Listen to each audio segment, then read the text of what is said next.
तरुणीशी बोलण्याच्या वादातून काकाचा खून, एकाला पोलिसांनी ठोकल्या बेड्या.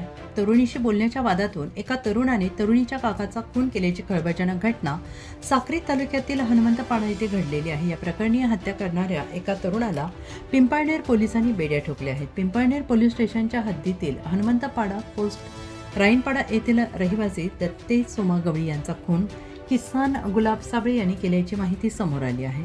संशयित आरोपी किसन गुलाब साबळे हा मयत दत्तू गवळी यांच्या पुतणीसोबत त्यांच्या किराणा दुकानावर बोलत उभा होता. त्यावेळी दत्तू गवळी यांनी तिला तू इथून निघून जा असं सांगत हटकलं. त्यानंतर दत्तू गवळी किराणा दुकानावरून आपल्या घरी गेले. मात्र अवघ्या 15 मिनिटांनी दत्तू गवळी पुन्हा किराणा दुकानावर आले असता किसन साबळे तिथेच उभा होता. त्यानंतर दोघांमध्ये शाब्दिक वाद झाला. या वादातून दोघांमध्ये झटापट झाली. झटापटी दरम्यान दत्तू गवळी खाली पडले.